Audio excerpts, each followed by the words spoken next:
Assalamualaikum warahmatullahi wabarakatuh. Perkenalkan, saya Warnawati dari kelas keperawatan A 2022 dengan NIM B022252. Jadi di sini saya akan mengutarakan pendapat saya mengenai pentingnya pendidikan kewarganegaraan bagi kita baik sebagai individu maupun makhluk sosial.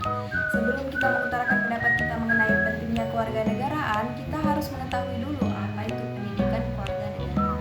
Jadi, pendidikan kewarganegaraan adalah mata pelajaran yang berfokus pada pembentukan warga negara yang mampu memahami dan melaksanakan hak dan kewajiban untuk membentuk warga negara yang cerdas, terampil, dan kreatif sesuai dengan yang diamanatkan oleh Pancasila dan Undang-Undang Dasar 1945. Jadi pentingnya warga negara bagi kita sebagai individu adalah memahami hak dan kewajiban kita sebagai makhluk individu.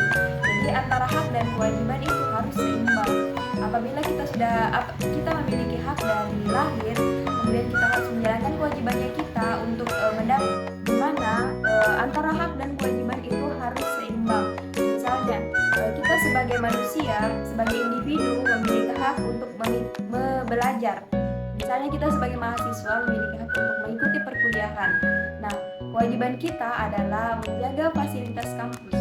Begitupun dengan demokrasi. Misalnya di demokrasi adalah pemerintah yang dijalankan oleh rakyat, dari rakyat dan untuk rakyat.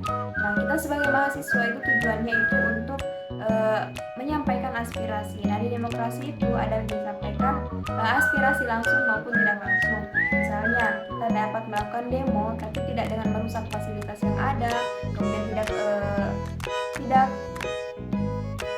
mengganggu lalu lintas. Kemudian kalau aspirasi tidak langsung itu kita dapat memberikan dukungan kepada misalnya orang-orang yang atau sesuatu yang tidak sesuai dengan apa yang kita dapatkan atau apa yang kita inginkan, tapi disertai dengan bukti atau data-data yang cukup. Nah, kita sebagai individu juga harus memiliki rasa nasionalisme yang tinggi kepada bangsa kita sendiri. Memang kita mempunyai hak untuk menyukai atau melakukan apa yang akan kita lakukan, tapi kita sebagai warga negara harus sadar dengan posisinya kita, di mana kita memiliki budaya sendiri yang dalam nasionalisme itu kita harus menunjukkan rasa nasionalisme kita, di mana kita kan warga negara Indonesia itu kita memiliki budaya-budaya tersendiri. Nah, seperti yang kita ketahui sekarang banyak orang yang lebih mengikuti budaya luar atau lebih mencintai produk luar dibanding produknya sendiri. Nah, di sini peran kita sebagai individu untuk sadar diri akan budaya-budaya kita, di mana kita harus menunjukkan rasa nasionalisme terhadap tanah air kita sendiri. Kemudian untuk wawasan Nusantara itu, seperti yang diketahui Nusantara adalah keberagaman, di mana kita berbeda suku, agama, ras, dan budaya maupun bahasa. Nah, di wawasan Nusantara bagaimana cara kita memandang keberagaman itu untuk menjadikan kita satu, menjadikan kita Bhinneka Tunggal Ika, di mana tidak ada perbedaan. Justru perbedaan itulah yang menjadi keunikan di antara negara lain.